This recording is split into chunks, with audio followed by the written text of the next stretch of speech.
बिस्मिल्लाहिर्रहमानिर्रहीम, अस्सलाम वालेकुम। अली सलमान जी टीवी के तमाम नाज़रीन को जी स्पोर्ट्स में खुश आमदीद कहता है, जहाँ पीर से लेकर जुमेरात तक रोज़ाना रात 11:05 पर हम इस महफिल को सजाते हैं आपके लिए और बात करते हैं उस दिन खेले जाने वाले मैचेस के बारे में या उस दिन से जुड़ी स्पोर्ट्स की खबरों के बारे में। आज हम डिस्कस करेंगे पाकिस्तान क्रिकेट के मामलात को, और जिस तरह से आपको इल्म है कि अब पाकिस्तान क्रिकेट बोर्ड ने वाइट बॉल और रेड बॉल दोनों टीमों के लिए अलग अलग कोचेस का अनाउंसमेंट कर दिया है। रेड बॉल के लिए जैसन गिलेस्पी को मुकर्रर किया गया है कि जिनका बड़ा ज़बरदस्त यॉर्कशायर के साथ कोचिंग का कैरियर रहा है, फिर इसके साथ साथ इंडियन प्रीमियर लीग में भी कुछ फ्रेंचाइज के साथ वाबस्ता रहे, एडिलेड स्ट्राइकर के साथ भी वो वाबस्ता रहे, इसके अलावा बांग्लादेश के साथ भी बतौर बॉलिंग कोच वो वाबस्ता रहे हैं। और गैरी क्रिस्टन वाइट बॉल में पाकिस्तान क्रिकेट टीम को कोच करेंगे। 2011 का वर्ल्ड कप इंडिया को जिताने में उनका बड़ा वाइटल रोल था। उसके अलावा साउथ अफ्रीका को भी कोच किया और इस वक्त वो IPL में गुजरात टाइटन की जो है कोचिंग कर रहे हैं। तो पाकिस्तान में जो कोचेज़ हैं उनका जो गैर मुल्की कोचेज़ हैं उनका क्या मुस्तकबिल है, पाकिस्तान में गैर मुल्की कोचेज़ की क्या ज़रूरत है भी या नहीं है, या फिर वाइट बॉल रेड बॉल के जो अलग अलग कोचेस मुकर्रर किए गए ये पाकिस्तान के लिए कितने सूदमंद साबित होंगे, इस पे आज हम डिस्कस करेंगे। लेकिन सबसे पहले प्राइम का फॉर्मेट, आज की टॉप स्टोरीज। चैंपियंस ट्रॉफी का शेड्यूल ICC को जमा करा दिया है। भारत समेत तमाम मैचेस पाकिस्तान में होंगे। Chairman PCB Mohsin Naqvi. खिलाड़ियों को मेरी मुकम्मल सपोर्ट हासिल रहेगी। टीम की सलाहियतों को मैदान में भरपूर अंदाज से पेश करना कोशिश होगी। Gary Kristen. मैं सिर्फ ये चाहता हूँ कि पाकिस्तान क्रिकेट टीम इस अंदाज की क्रिकेट खेले जो इनके मुताबिक हो। जैसन गिलेस्पी। वेस्ट इंडीज वुमेन्स ने पाकिस्तान वुमेन्स टीम को 7 विकेटों से शिकस्त देकर 5 T20 मैचेस की सीरीज में 2-0 की बढ़तरी हासिल कर ली। न्यूजीलैंड ने T20 वर्ल्ड कप के लिए स्क्वाड का ऐलान कर दिया। केन विलियमसन मुसलसल चौथी बार टीम की क़यादत करेंगे। अजलान शाह हॉकी कप के लिए पाकिस्तान के 18 रुकनी स्क्वाड का ऐलान कर दिया गया। कौमी टीम की क़यादत शकील बट करेंगे। स्कॉश के कोर्ट से एक और अच्छी खबर, पाकिस्तान के अशरफ इरफान ने रॉचेस्टर प्रोम स्कॉश टूर्नामेंट का टाइटल जीत लिया। $1 लाख से ज्यादा जो मैंने जिम पर खर्च किया था अब वो तबाह हो चुका है। पाकिस्तान में बॉक्सिंग समेत दीगर खेलों पर हुकूमत की अदम तवज्जो पर बहुत मायूस हूँ। आमिर खान। एशियन जोडिस्टो चैंपियनशिप 2024 के लिए कौमी टीम का ऐलान। मोहम्मद अम्मार, इसरा वसीम, मोहम्मद यूसुफ अली, उमर यासीन और कायनात आरिफ पाकिस्तान की नुमाइंदगी करेंगे। दीना पटेल ने 11वीं हब रैली में अपने टाइटल का दिफा कर लिया। इंग्लिश प्रीमियर लीग में आर्सेनल की बढ़तरी मजीद मुस्तहकम हो गई। अहम मैच में गनर्स ने रवायती हरीफ टॉटनहम हॉटस्पर को 3-2 से पछाड़ डाला। जी नाज़रीन, आज की टॉप स्टोरीज़, और इन टॉप स्टोरीज़ के साथ साथ आज हम बात करेंगे कुछ कराची की क्रिकेट के मामलात के हवाले से भी, क्योंकि ऐसा लगता है कि पाकिस्तान क्रिकेट बोर्ड ने कराची की क्रिकेट को, जो एशिया की सबसे बड़ी क्रिकेट नर्सरी, इसको बिल्कुल ही जो है वो नज़रों से दूर किया हुआ है, नज़रों से ओझल किया हुआ है। कराची की क्रिकेट में क्या हो रहा है इसको आज हम डिस्कस करेंगे। मनपसंद क्लब को जो है वो खेलने के मौके मिल रहे हैं, और वो क्लब जो एक अरसे से बड़ा एक्टिव रोल प्ले कर रहे हैं उनको जो है वो इंटर क्लब टूर्नामेंट में शिरकत के मौके नहीं मिल रहे, या फिर एक एक नाम से 2-2 टीमें जो है वो एक ही टूर्नामेंट में शिरकत करने के लिए ग्राउंड में पहुंच रही हैं। इससे कराची की क्रिकेट जो है वो मजीद जो है वो तबाह हो रही है और मजीद ज़बूहाली का शिकार है। आज कराची की क्रिकेट का एक बड़ा नाम, और एक ऐसा नाम कि जिनका फर्स्ट क्लास क्रिकेट में एक बड़ा नाम है, पाकिस्तान के लिए मिनी टेस्ट क्रिकेटर हैं, क्वालिफाइड कोच हैं, तो हम अजद शख्सियत के मालिक हैं, एक डायनामिक इनकी पर्सनैलिटी है, जिसकी वजह से आज के शो में हमने इनको मदऊ किया है। इन तमाम मुद्दों को कवर करने के लिए मेरे साथ मौजूद हैं क्वालिफाइड कोच और former first class cricketer Haris Ahmed Khan साहब। अस्सलाम वालेकुम हारिस भाई, कैसे हैं? वालेकुम अली, thank you very much for inviting me. आज हारिस भाई को बुलाने की एक बड़ी अहम वजह भी है, और हारिस भाई के लिए भी बड़ा सरप्राइज है कि आज ही के दिन हारिस भाई ने अपने कैरियर का आखिरी लिस्ट ए मैच खेला था, जो डोमेस्टिक वनडे मैच है वो आज ही के दिन यानी 29 अप्रैल को ही खेला था। और खुशी की खबर यह है कि हारिस भाई उस फातेह टीम का हिस्सा थे कि जहां पे बासित अली इस टीम को लीड कर रहे थे और गुलाम अली ने 156 रन की इनिंग खेली थी और मैन ऑफ द मैच रहे थे। ये दिन याद था आपको? हाँ, याद था, और गुलाम ने वाकई फड़कास बहुत ज़बरदस्त दी थी, बहुत अच्छी बैटिंग की थी, और what a moment that was, ज़बरदस्त। ऑल राइट, अब बात करेंगे ज़रा कोचिंग के हवाले से, क्योंकि हारिस भाई देखने में तो ज़रा गैर मुल्की से लगते हैं लेकिन हैं अपने देसी। तो हारिस भाई ये बताइए, जो एक्सपीरियंस है या एक्सपेरिमेंट है, या कैसा देख रहे हैं कि वाइट बॉल का कोच अलग और रेड बॉल का कोच अलग? देखें, अब जो है वर्ल्ड में बहुत सारी चेंजेस आ गए हैं। क्रिकेटिंग वर्ल्ड की बात कर रहा हूँ, क्रिकेट एवॉल्व बहुत ज़्यादा हो गई, हर चीज़ में जो है ना रिसर्च वर्क बहुत ज़्यादा आ गए। तो इसमें ये बात सोच आई है कि क्योंकि लॉन्गर वर्जन की क्रिकेट जो होती है वो सेशन वाइज होती है, और ये शॉर्टर वर्जन की क्रिकेट, अगर आप T20 की बात करेंगे तो ये जो है आप इसको कह रहे हैं कि 6 ओवर की क्रिकेट, और फिर उसके बाद 10 ओवर्स की, फिर 15 ओवर्स की, इस तरह से करके जो है ना ये प्रोग्रेस करती है। तो उसकी स्ट्रैटेजी में और लॉन्गर वर्जन की स्ट्रैटेजी में बहुत फ़र्क है। तो जो कहते हैं कि वाइटल 5 टेस्ट क्रिकेट, टेस्ट क्यों कहा जाता है? तो टेस्ट में क्या चीज़ टेस्ट हो रही होती है आपकी? उसमें आपके जो है मेंटल टफनेस चेक हो रही होती है, आपकी फ़िज़िकल फिटनेस चेक हो रही होती है, आपकी टेक्निक, आपकी टैक्टिक्स। जबकि T20 में जो है ना वो इतनी टेक्निक्स इन्वॉल्व नहीं है। टैक्टिक्स ज़रूर हैं लेकिन टेक्निक इतनी इन्वॉल्व नहीं है। अब आपने देखा कि ये जो शॉर्टर वर्जन की क्रिकेट है वो हाई स्कोरिंग है, वो एंटरटेनमेंट क्रिकेट है फॉर द क्राउड। तो उसमें आप देख रहे हैं कि कितने रन्स हो रहे हैं, 270, 276 एक टीम ने किए, 276 चेज हो गए। मतलब अब सोच आदमी कैसे सकता है कि 20 ओवर की क्रिकेट में 276 हुए हुए हों और 276 चेज हो गए हो। तो इससे आप अंदाज़ा लगा लेंगे क्रिकेट कितनी इन्वॉल्व हो चुकी है और क्रिकेट में टैक्टिक्स का कितना ज़्यादा जो है ना इन्वॉल्वमेंट है। और टेक्निक ऐसा सच नहीं है, हैंड आई कोऑर्डिनेशन है। जहाँ आपने देखा और आपकी टाइम अच्छी है और हैंड आई कोऑर्डिनेशन आपका बहुत अच्छा है, तो आपकी मसल मेमोरी बहुत अच्छी है, तो आपने उसके साथ टाइम किया और ये रन्स कर लिए। टैक्टिक्स के साथ साथ क्या आपको लगता है कि पॉलिटिक्स भी क्या इंपॉर्टेंट है? क्योंकि जितने भी हमारे फॉर्मर चेयरमैन आते हैं उनका यही कहना होता है कि जो फॉरेन कोचेज़ होते हैं वो पॉलिटिक्स नहीं करते हैं और जो लोकल कोचेज़ हैं वो पॉलिटिक्स करते हैं। पहले ज़रा फॉर्मर चेयरमैन का इंटरव्यू सुनाते हैं, फिर हारिस भाई चूँकि खुद क्वालिफाइड कोच हैं, फिर हारिस भाई इस पर वर्डिक्ट लेते हैं। सुनवाइए ज़रा नजम सेठी साहब ने मेरे ही शो में क्या कहा था। आपको मेरा मौक़िफ़ तो पता ही है, मैं तो फॉरेन कोचेस में बिलीव करता हूँ, इसलिए क्योंकि मैं समझता हूँ पाकिस्तानी सुपरस्टार्स जो हैं वो अच्छे कोचेस नहीं बनते। और प्रोफेशनल ये प्रोफेशन है एक, और दुनिया में कहीं भी टॉप आइकॉनिक स्टार्स जो हैं वो कोचेस नहीं बनते। इसलिए देखना ये है कि रमीज राजा साहब की फ़लसफ़ा क्या है। क्या वो देसी कोचेस ही रखेंगे अपनी इंटरनेशनल टीम में, या फिर सारे या चुन चुन के बाहर से कोचेस लाएंगे?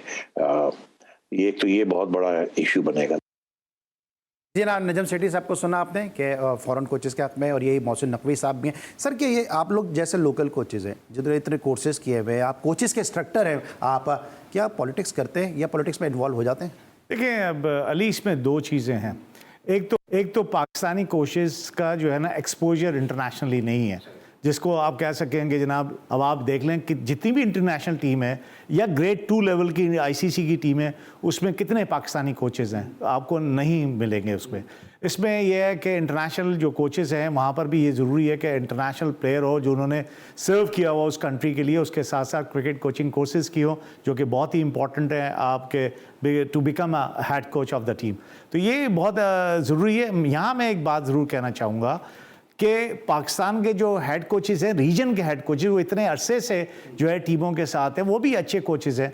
तो पाकिस्तान क्रिकेट बोर्ड को चाहिए कि अगर आप इंटरनेशनल कोचेस रख ही रहे हैं, कि उनकी एक सोच है कि जनाब ये ज़्यादा अफेक्टिव साबित होते हैं, ठीक है, मैं उनका एक जगह पे ये जो है एक्सेप्ट कर सकता हूँ। लेकिन उसके साथ साथ मैं ये ज़रूर कहूँगा कि आपने जो ये रीजन के कोचेस जो है इतने अरसे से कर रहे हैं और qualified level 3 level 4 qualified coaches हैं, तो आप क्या इनके साथ इनको इंडक्ट नहीं कर सकते या इनको शामिल नहीं कर सकते और उनके साथ रहें और उनको जो है एक्सपीरियंस करा सके, ताकि आने वाले वक्तों में कि आप जो है पाकिस्तानी टीम को जो है वो उनकी कोचिंग कर सके और वो साइकी समझ सकें कि जिससे वो इंटरनेशनल कोचेस से कुछ सीखने के बाद अपनी टीम पे जो है इम्प्लीमेंट कर सके। लेकिन अभी जब रमीज राजा साहब थे उस दौर में तो एक्सपेरिमेंट हुआ था ना कि आपके जो रीजन की क्रिकेट है उसमें फॉरेन कोचेस बुलवाए गए थे, और मुझे याद है कि बिलाल शिफाई था जो कस्टम से खेलते थे, आप ही की टीम से खेलते थे, पाकिस्तान क्रिकेट सीखने आते थे और कुछ अर्से बाद वो हमें क्रिकेट सिखाने आने लगे। देखो इसमें ये चीज़ नहीं है क्रिकेट से अगर उन्होंने यहाँ के खेल ली तो क्रिकेट सिखाने आ गए, तो ये जनाब ये तो यहाँ सीखने आए, यहाँ पर खेलने आए थे, हमें सिखाने लग गए। अब तो गोरों ने जो है आप पे रूल भी तो किया, इस बात को देखें ना कि वो आए थे यहाँ कारोबार करने के लिए, आप पे रूल करके चले गए, ऐसा क्यों हुआ? तो आपकी अपनी साइकी जो है आप खुद लर्न करने की कोशिश नहीं करते। आप लर्न करें, अपने आप को इंटरनेशनल स्टैंडर्ड पे लेके तो आए, आप अपना वो स्टैचर तो बढ़ाएं, अपने जो है लेवल को ऊपर तो करें। और यहाँ तक किसी हद तक बात वो सही कह रहे थे सेठी साहब या अभी मौजूदा चेयरमैन जो भी हैं कि हमारे यहाँ पॉलिटिक्स किस, आपको तो पता ही, आप इतनी डोमेस्टिक क्रिकेट कवर करते हैं और डोमेस्टिक भी देखते हैं, उसमें हमने ये बहुत दफ़ा देखा है कि यहाँ पर लोग ये कहते हैं कि जनाब हमारे क्लब से खेलोगे तो आप आगे क्रिकेट खेल पाओगे। यहाँ रीजन्स के लोगों को देखा मैंने और लड़कों ने मुझे बताया कि जनाब वो कहते हैं कि जनाब आप हमारी ये बात मानेंगे तो हम आपको करेंगे, हमारे क्लब से खेलेंगे तो हम आपको चांस दिलवाएंगे रीजन से खेलने का। तो ये कि हम आपको प्रमोट करेंगे क्रिकेट में, ये चीज़ें जो है ना यहाँ पर आके जो है ना फिर जो है गड़बड़ होती है और जो है वो डिक्लाइनिंग मोड में आ जाती है। ठीक है, लेकिन हारिस भाई आपको लगता है आज तक हम यही फैसला नहीं कर पाए कि हमें डेवलपमेंटल कोच चाहिए या हमें रिजल्ट ओरिएंटेड कोच चाहिए? क्योंकि जो डेवलपमेंट के लिए जाता है उसके सामने रिजल्ट नहीं आ पाते, जो रिजल्ट के लिए जाता है वो फिर नया टैलेंट नहीं दे पाता। तो इस गू में भी हम फंसे हुए हैं। देखिए दो चीज़ें हैं इसमें, एक शॉर्ट टर्म एक लॉन्ग टर्म। आपने पहले ये डिसाइड करना होगा कि आपने कौन सी पॉलिसी पाकिस्तान को सूट करती है और आपने जो है जो हमारे विजन वाले लोग हैं जो आते हैं, जो चेयरमैन आते हैं, उनका क्या विजन होता है, वो कहाँ देखना चाहते हैं 3 साल में या 5 साल में। मेरे ख्याल से जो है शॉर्ट टर्म और लॉन्ग टर्म को लेके चलना चाहिए और वो गोल सेट करना चाहिए। उसमें ये फिर नहीं देखना चाहिए कि आपकी टीम हार रही है तो हम जो है मीडिया के प्रेशर में आके जो है अपने डिसीजन को चेंज कर लें। हमने देखा कि बहुत ज़्यादा ऐसा कुछ हुआ, जैसे बाबर आजम को चेंज कर दिया गया या उससे रिज़ाइन कर दिया, फिर आपने जो है शाहीन शाह अफरीदी को कप्तान बनाया और एक ही सीरीज़ में 4-1 से हारने के बाद न्यूजीलैंड की उसको चेंज कर दिया। तो ये ऐसे फैसले हैं जो कि इसका जो है वो अच्छे नताइज नहीं आते इसमें। लेकिन सॉरी टू से आपको इंटरप्ट कर रहा हूं मैं, लेकिन मैं बाबर आजम को हटाया क्यों? ठीक है, जो वर्ल्ड कप में पाकिस्तानी परफॉर्मेंस अच्छी नहीं थी, इस बेस पे उनको हटाएगा, फिर वापस क्यों लेकर आए? उसके बाद तो उन्होंने कप्तानी की नहीं, फिर 5 मैचेस के लिए शाहीन शाह अफरीदी को क्यों लेकर आए, फिर शाहीन शाह अफरीदी को क्यों हटाया? तो पॉलिटिक्स पाकिस्तान के कोचेस कर रहे हैं या क्रिकेट बोर्ड खुद बीच में लाके इन्वॉल्वमेंट कर रहा है और पॉलिटिक्स खुद क्रिकेट बोर्ड कर रहा है? ये डिसीजन जो होता है लाजिमी बात है बोर्ड के होते हैं, कोचेस को हटाना और दूसरे कोचेस को मुरीद इल्जाम क्यों दे रहे हैं? तो पॉलिटिक्स तो खुद फिर क्रिकेट बोर्ड ही कर रहा है ना। कप्तान को हटाना, ये सारी चीजें जो है बोर्ड के, लेकिन बोर्ड इन्फ्लुएंस किस तरह से होता है? बोर्ड इन्फ्लुएंस होता है जो कि मीडिया का प्रेशर आता है और मीडिया के प्रेशर की वजह से अब आप देख लें कि एशिया कप में और वर्ल्ड कप में जो बाबर आजम की या पाकिस्तानी टीम की परफॉर्मेंस रही वो अप टू द मार्क नहीं थी। I am sorry to say that, लेकिन वो हकीकत है। इस पे जो है लाज़िमी बात है मीडिया ने एक शोर हंगामा कर दिया जिसकी वजह से जो है बोर्ड अंडर प्रेशर आ गया और अंडर प्रेशर आने के बाद जो है वो उन्होंने इस किस्म का डिसीजन लिया जो कि नहीं लेना चाहिए था उनको, और अगर वो ले लिया था तो उसको स्टिक करते, उसके साथ चलते और फिर फौरन ही आप जो है रिवर्स कर दिया अपने डिसीजन को। तो आपकी बात सही है कि उसको किस बेस पे बाबर को हटाया गया था और वापस क्यों लगाया गया और उसको क्यों कप्तान बनाया गया था शाहीन को, क्यों हटा दिया गया? तो it's a big question mark. It's a big question mark, लेकिन साथ साथ हमारे सिस्टम में भी बहुत फ्लॉज हैं। अब जलालुद्दीन जैसा कोच है कि जो कोच है जो कोचेस को इंस्ट्रक्टर करता है, हारिस खान जैसे लोग जो कोचेस को पढ़ा रहे होते हैं वो सिस्टम का हिस्सा नहीं है। विमेंस कोचिंग की जिम्मेदारी दी गई जलालुद्दीन साहब को, थोड़ा तरक्की का सफर शुरू किया, लेकिन आज आपने हेडलाइन में भी देखा कि Pakistani women's team T20 series भी हार रही है, फिर वनडे में भी पाकिस्तान को वेस्ट इंडीज सामने शिकस्त का सामना करना पड़ रहा है। कोई जो है वो बेहतरी के आसार नहीं है। सिलेक्शन कमेटी तब्दील करना मसले का हल नहीं है क्योंकि खिलाड़ियों का पूल तो यही है, इन्हीं को सिलेक्ट करना है, तो सिलेक्शन कमेटी तब्दील कर जाए कोई फर्क नहीं पड़ेगा। कोचेस की बात कर रहे हैं, गुलाम अली बड़ा अच्छा प्रोग्रेस कर रहे थे, सिंध की टीम को बड़ा अच्छा लेके चल रहे थे, उसका सिला उनको ये मिला कि उनको भावलपुर जैसा रीजन थमा दिया गया। तो हमारे सिस्टम में बहुत सारे जो फ्लॉज हैं जिनको रेक्टिफाई करने की जरूरत है। मजीद डिस्कस करेंगे पाकिस्तान की कोचिंग के मामला को, पाकिस्तानी क्रिकेट को, साथ साथ कराची की क्रिकेट को भी डिस्कस करेंगे। कराची की क्रिकेट में हो क्या रहा है? क्लब जो है वो चीख पुकार कर रहे हैं, लेकिन पाकिस्तान क्रिकेट बोर्ड का जो डोमेस्टिक डिपार्टमेंट है शायद वो सुनने को तैयार ही नहीं है। मिलते एक छोटे से ब्रेक के बाद।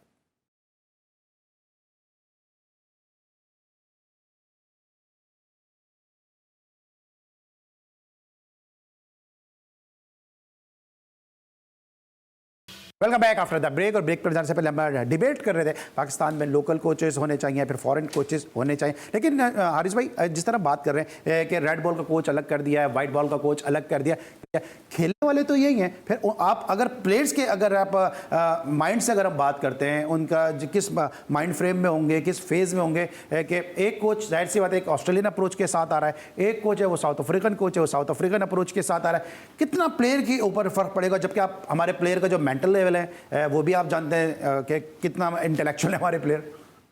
जी बिल्कुल, आपकी बात और आपकी ऑब्जर्वेशन सही है अपनी जगह, लेकिन गिलिस्पी का अगर आप देखें तो वो लेस एक्सपीरियंस है कंपैरेटिवली कर्स्टन से। कर्स्टन की एक रेपो, उसका सीवी बहुत हैवी है, तो मैं समझता हूँ कि उसको सही तौर पे ये जो डिसीजन बोर्ड ने लिया है ये एक अच्छा डिसीजन है, क्योंकि जो रेपो है इसके कर्स्टन की, तो ये इसको देखें, इस वक्त कोई ज़्यादा चेंजेस नहीं हो सकती टीम में। आप कह रहे हैं कि वो कोई जादुई छड़ी लेके आएगा, चिराग लेके आएगा और पाकिस्तानी टीम को जो है एकदम से स्विच ऑन हो जाएगा और वो परफॉर्मेंस बहुत बेहतरीन करने लगेगी। अल्लाह करे, इसमें तो कोई हमारी बीइंग पाकिस्तानी हम सब यही दुआएं मांगते हैं कि वर्ल्ड कप में जाके पाकिस्तान अच्छी परफॉर्मेंस करे, लेकिन उसका काम ये होगा टीम को जेल करना, कोहेसिव यूनिट बनाना और हर इंडिविजुअल से जो उसकी कैपेसिटी है उसके हिसाब से वो जो है आउटपुट लेना। ये उसकी अभी फिलहाल जो है टॉप प्रायोरिटी होगी। ठीक है, टॉप प्रायोरिटी की आप बात कर रहे हैं तो अभी पाकिस्तान में हमने जिस तरह देखा कि पाकिस्तान में आप खुद एक ऑफ स्पिनर हैं। मुझे याद है कि जिस दौर में आप खेलते थे, अगर मैं नाम लूँ तो शायद तब वक्त कम हो जाए, कि हारिस खान साहब लाइन में लगे हुए थे, फिर सकलैन मुश्ताक अलग थे, फिर तौसीफ अहमद साहब जैसा बड़ा ऑफ स्पिनर एक अपनी जगह था, अकरम रजा, सज्जाद अकबर, अरशद खान, तो एक पूरी लाइन थी जो ऑफ स्पिनर्स की उस वक्त कम्पीट कर दी पाकिस्तान की टीम में, दरवाजे पर दस्तक दे दी। अब दूर दूर तक ढूंढने पर भी हमें कोई ऑफ स्पिनर नहीं मिल रहा और हमारा जो बॉलिंग कोच है वो ऑफ स्पिनर है। वो इस वजह से है कि आप अगर डोमेस्टिक की जो पॉलिसी थी, इन्होंने आपने पहले देखा होगा कि ग्रीन टॉप विकेटें बनाए जनाब, ग्रीन सरफेस बनाया कि आपकी टीम के लड़के जो है बाहर जाते हैं, ऑस्ट्रेलिया जाते हैं, इंग्लैंड जाते हैं, वहाँ ग्रीन टॉप विकेट पे जो है उनकी टेक्निक इतनी अच्छी नहीं होती और वो सर्वाइव नहीं कर पाते, तो पाकिस्तान में क्यों नहीं ग्रीन टॉप। अब पाकिस्तान में जिस तरह की ग्रीन टॉप पिचेस बनी, आपने देखा लोग 60 रन पे आउट और एक मीडियोकर मीडियम पेसर जो है 6 आउट करने लग गए। तो उससे क्या हुआ, क्रिकेट का नुकसान हुआ। स्पिनर बाहर बैठते थे और ऑलराउंडर जो मीडियम फास्ट बॉलर ऑलराउंडर जो है वो टीम के अंदर आते थे और स्पिनर सारे मैच बाहर बैठते थे। बहुत कम ऐसा होता था कि जो टर्निंग ट्रैक उनको मिले और वो उस पर जो है टीम उनको या उनकी टीम की जो एडमिनिस्ट्रेशन है किसी स्पिनर को चांस दे। तो ये एरा जो गुजरा, ये 7-8 साल का जो एरा था, उसमें स्पिनर बिल्कुल नापैद होगा।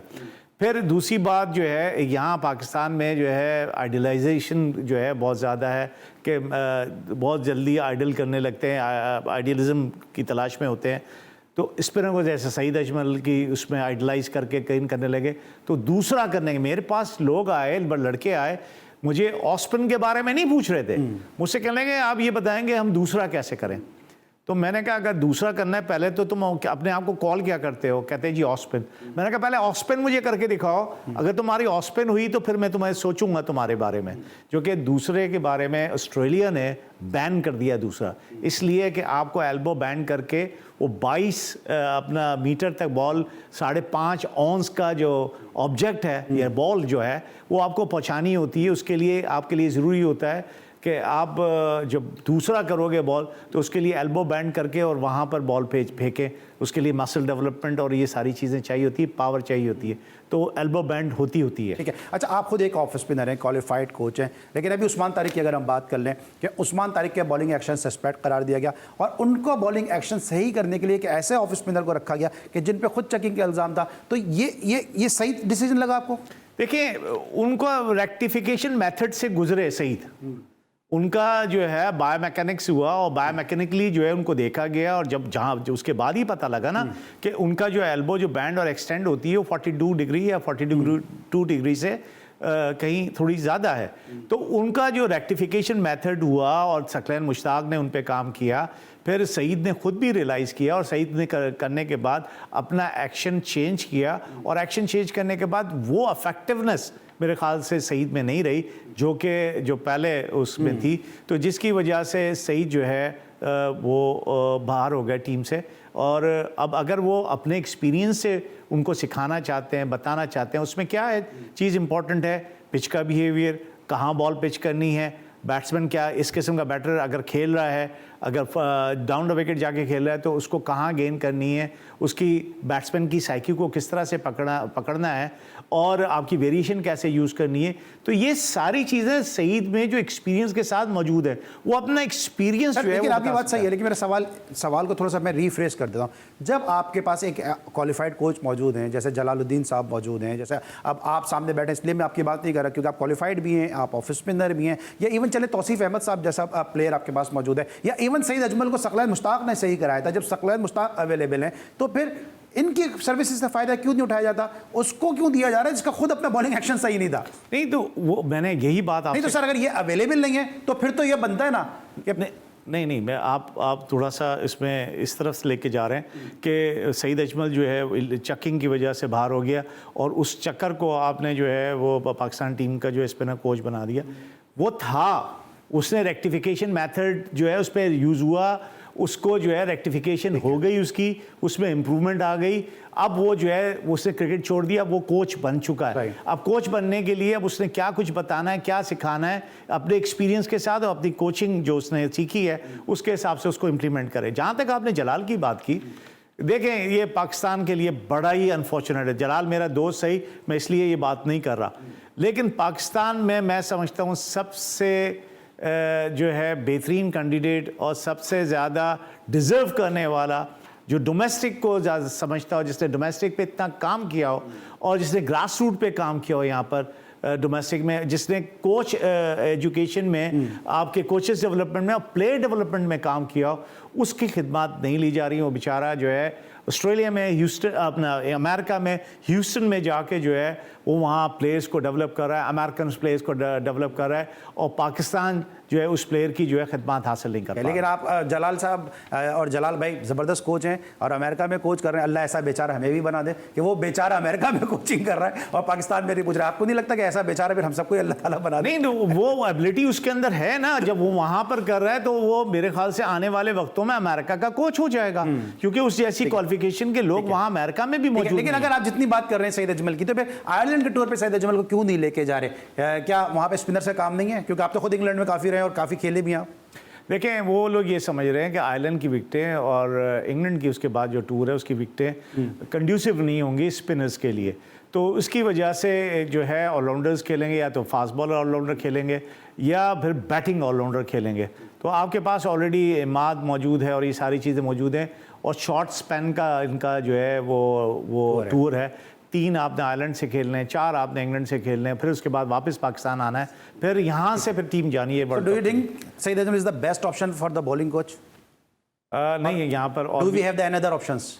मेरे ख्याल से सकलैन आपके पास है। सर यही तो मेरा आपसे सवाल था उस वक्त, आपने कहा कि सईद अजमल सीखा है इतना, अपनी मेहनत से सीख रहा है। नहीं, आपने चॉइस की बात की ना, तो भी उस वक्त सवाल है ना कि जो इतने स्पिनर्स हैं तो उसमें भी आप सईद अजमल को क्यों? नहीं, आप पहले बात कर रहे थे सईद अजमल की एबिलिटी पे। नहीं, मैं ये नहीं कर रहा था, मैं कहता हूं इतने सारे स्पिनर्स हैं, इतने सारे स्पिनर्स हैं, तो फिर आप सईद अजमल को क्यों लेकर आए? देखिए, आपने जो बात की कि सईद अजमल चेकिंग करता है, उस चक्कर को आपने क्यों जो है ले आए, तो मैंने आपको कहा था कि उसकी रेक्टिफिकेशन हो चुकी है, उसने जो है काफ़ी लर्न किया है और इम्प्रूव किया है। अब वो he has become a coach, तो कोच की हैसियत से जो कुछ बता रहा है अपने एक्सपीरियंस को देखते हुए। जहाँ तक सकलैन की मुश्ताक की बात है, सकलैन नो डाउट कि वो बड़ा क्लास स्पिनर था, इस पे तो कोई दो राय नहीं है, और उसका एक्सपीरियंस भी है, और उसका एक्सपीरियंस पाकिस्तान में नहीं, वो ऑल ओवर द वर्ल्ड है उसका। वहाँ पर उसने इंग्लैंड में भी की है, इंग्लैंड के लिए भी की है, न्यूजीलैंड के लिए भी की है, और श्रीलंका के लिए भी की है, बांग्लादेश के लिए भी कर रहा है, बांग्लादेश के लिए भी की है। हम बात कर रहे हैं पाकिस्तान से, तो चूंकि हारिस भाई का जो कराची की क्रिकेट इससे भी जुड़े हुए हैं और कराची क्रिकेट के इन और आउट को बहुत अच्छी तरह से जानते हैं, इस वक्त कराची की क्रिकेट में क्या हो रहा है और जो इंटर क्लब टूर्नामेंट है उसमें हकदार क्लबों को खेलने का मौका क्यों नहीं मिल रहा? 2013 की जो रजिस्ट्रेशन है वो उसको 2024 में क्यों लागू किया जा रहा है? क्योंकि 10-11 साल के अरसे में प्लेयर्स कोई मूव हो गए, कुछ इस दुनिया में नहीं रहे, लेकिन रजिस्ट्रेशन जो है वो 2013 की ही चल रही है। जो नई रजिस्ट्रेशन है उसको ताज़ा तरीन रजिस्ट्रेशन के साथ क्यों क्लब क्रिकेट नहीं खेली जा रही कराची में, इस पर बात करेंगे छोटे से ब्रेक के बाद।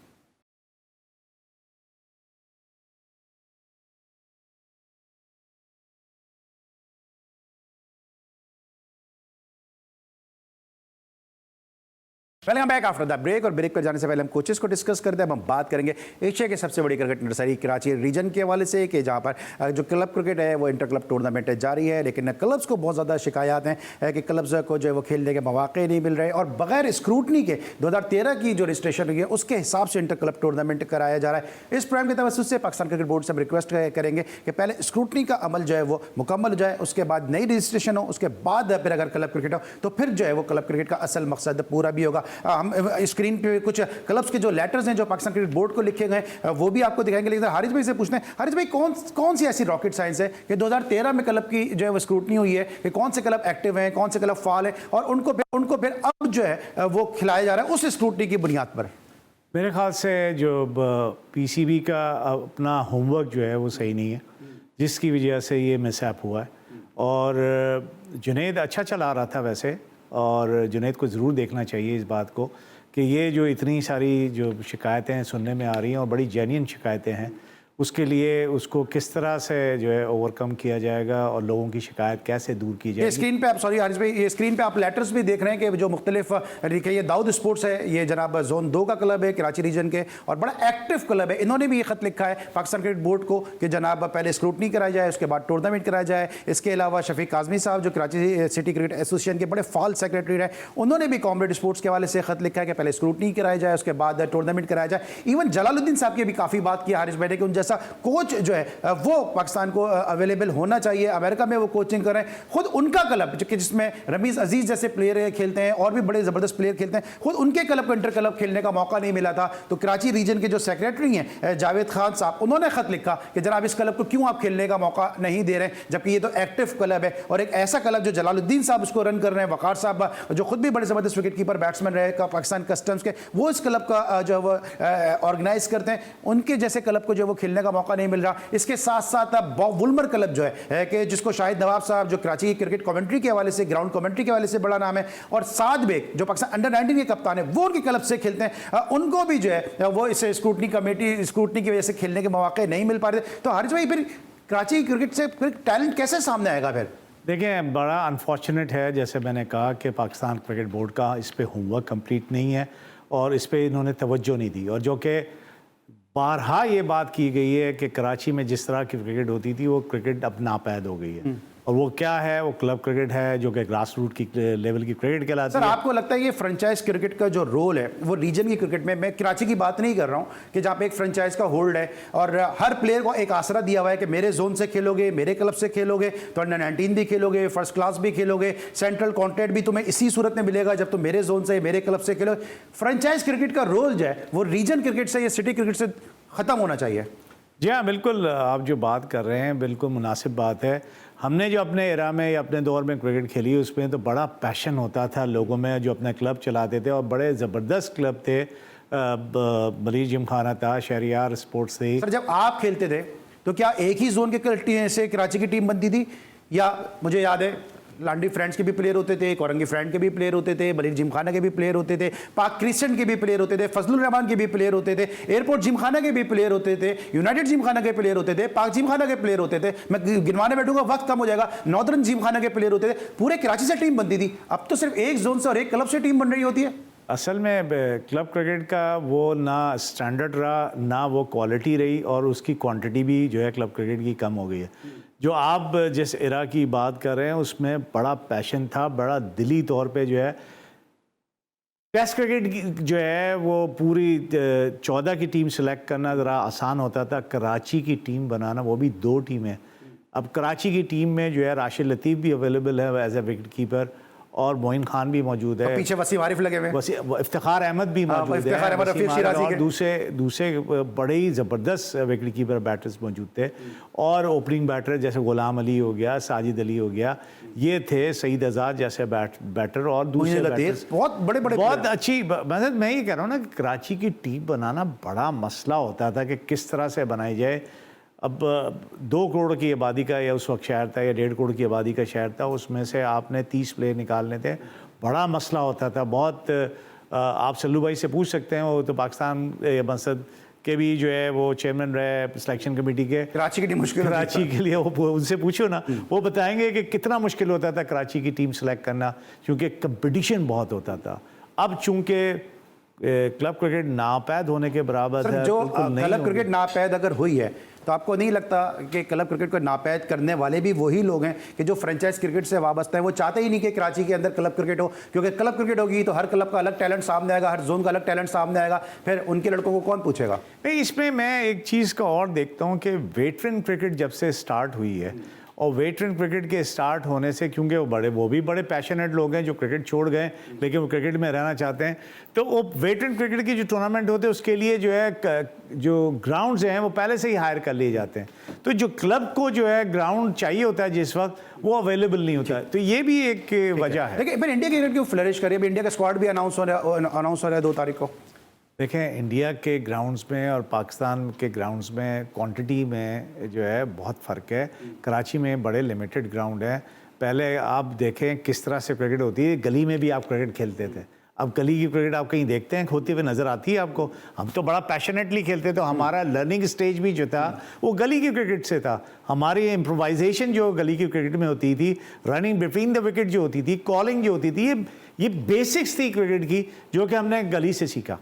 ठीक है। तो और उसके बाद जो है क्लब क्रिकेट में गए और क्लब क्रिकेट में जो है और फ्लरिश किया और फिर आपने पीछे मुड़ के नहीं देखा। ऑलराइट है, thank you so much. Haris भाई हमारे साथ मौजूद थे आज के शो में, मुख्तलिफ टॉपिक्स पे हवाले से हमने बात की है, लेकिन इस प्रोग्राम के तवज्जो से जी स्पोर्ट्स हमेशा ग्रास रूट स्पोर्ट्स की बात करता है। बिलखुसूस मुझे बड़ा, चूँकि डोमेस्टिक क्रिकेट के हवाले से मुझे एक स्टूडेंट हूँ मैं डोमेस्टिक क्रिकेट का, तो मुझे बड़ा दुख होता है कि जो पाकिस्तान में के शहर कराची में जो क्रिकेट के मामलात हैं वो दुरुस्त समत में नहीं जा रहे हैं। एक जोन की डोमिनेशन है और पाकिस्तान क्रिकेट बोर्ड भी शायद इस हवाले से आंखें बंद किया हुआ है, क्योंकि फ्रेंचाइज क्रिकेट में उस जोन की जो है वो बहुत ज़्यादा से है, और प्लेयर्स को चाहे वो रिटायर्ड प्लेयर हों उनको कोचिंग का आसरा है, और चाहे वो अंपायर्स हों या रेफरीज हों, किसी न किसी के आसरे दिए हुए कि आप हमारे जोन से खेलोगे, हमारे क्लब से खेलोगे तो आप जो है वो PSL में नज़र आओगे। तो फ्रेंचाइज क्रिकेट को जो है वो रीजन की क्रिकेट से दूर रखना चाहिए, शायद जब ही कराची की क्रिकेट की बका होगी, वरना फिर एक ही जोन के लोग जो है या प्लेयर खेलते नजर आएंगे। आज के लिए बस इतना, इंशाल्लाह कल मुलाकात होगी। अल्लाह हाफ़िज़।